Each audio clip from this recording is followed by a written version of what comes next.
Not only is it super easy to make this Instant Pot stuffed pepper soup, but I've got a few tricks up my sleeve too. I'll teach you how to make this family-friendly, versatile recipe in no time at all. Today at This Farm Girl Cooks, I'm teaching you how to make stuffed pepper soup in your Instant Pot. This is one of my favorite recipes, and for a good reason. It's rich and hearty, it holds well if you're not going to eat it right away, and it also freezes into individual portions perfectly. Okay, let's get started with our Instant Pot stuffed pepper soup.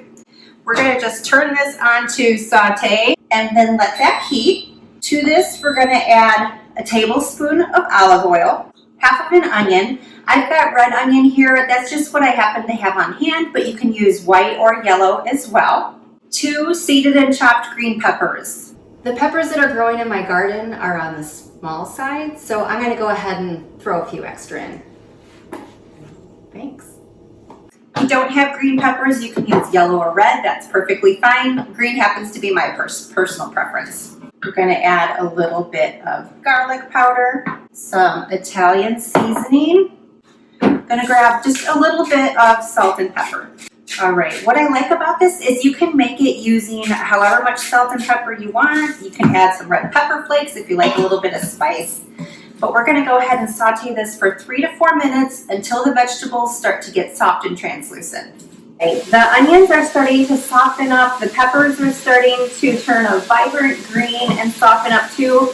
So we're going to go ahead and remove these from the pan for now. And we're going to add our ground beef. Got 2 pounds we're going to add. And we're just going to brown that. That's one of the nice things about the Instant Pot is we don't need to dirty another pan on the stove top. Everything cooks in one pan, which just makes life easier. Whether or not, oh, I'm getting a little bit of a ground beef facial. Whether or not you need to drain the ground beef is going to depend a little bit on the fat content. And I can tell you that ours varies, so I'll just see how this cooks out. If it has a little bit more fat than I like, then I will drain it. Otherwise, we can just leave it in there and keep on moving. Okay, we've got our 2 pounds of cooked ground beef, our veggies on the side. We're going to add in our beef broth, our crushed tomatoes, and our rice. This is white rice. You can use brown rice if you prefer. Just increase the cooking time to 20 minutes instead of 10. We're going to give this a little stir, put everything back together. We're going to add our vegetables back into the pan. And I am going to add just a little bit of salt and pepper. Because I used a lower sodium beef broth, this way I can control how much salt goes in there, and it just kind of layers the flavoring a little bit more. Definitely season as you go as opposed to just dumping a bunch in at the end of your cook time. All right, we're going to just give this a stir. And all we have to do now is just put our lid in place. We're going to set this for 10 minutes. Make sure that the seal is in place. And we're going to just press the pressure cook button. It may say manual on yours. For 10 minutes. We're going to let this cook for 10 minutes, but keep in mind when you're cooking with an Instant Pot under pressure, the cooking time begins once the pot comes to pressure. So it's not going to start right 10 minutes from now. It's going to take 5 to 8 minutes, I would say, come to pressure, and then that 10-minute countdown will start for you. While it's cooking, let's talk about a few shortcuts, no matter what situation you're facing. If you are in a time crunch, which we are here pretty much every day, you can omit the rice completely. Just put the beef and all the other ingredients in for about a 5-minute cook. It's going to cook super fast and flavorful because it's cooking under pressure.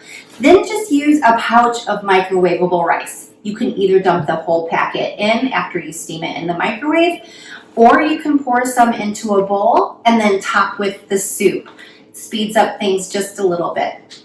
Also, for those who are carb conscious, you can add some steamed riced cauliflower at the end. No need to even cook it because it's basically already par cooked.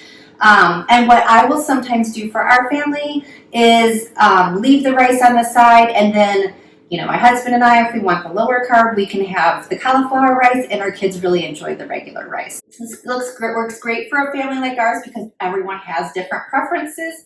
So it allows us to make the same dish, but kind of customize it in a way that works for everybody.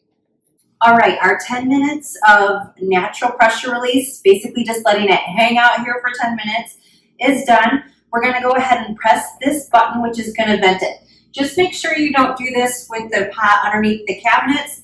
As the daughter of a contractor and remodeler, I'll tell you that's a no-no. You don't want all that steam going up into the wood of your cabinets, just so you don't get any kind of steam burn. Let it do its thing here. See, sounds very angry, doesn't it? This is the part where I feel like I should do a dance while we wait or something. I probably shouldn't. My teenage daughter is probably like, Mom, you're killing me. All right, the pin just dropped. A little extra prod from myself. This is gonna be piping hot, so we're just gonna take off the lid. You can see it's just kind of at a rolling boil here. Give it a little stir. Oh my, it smells so good. It looks so good. It's got that ground beef, a little bit of onion, the green peppers, the rice. It's nice and hearty. Much like chili, it's gonna taste even better the next day, so you could totally make it ahead of time and save it for later. It'll keep for 3 to 4 days in the fridge, so you could put it all in there. You could put it in individual containers and keep it, or put it into the freezer to save and reheat for meals later on. You can find the full written recipe in the video description. Be sure to subscribe, like, and follow the rest of my videos where you can find easy to make healthy-ish recipes you can make with your family at home. I look forward to seeing you soon. Take care.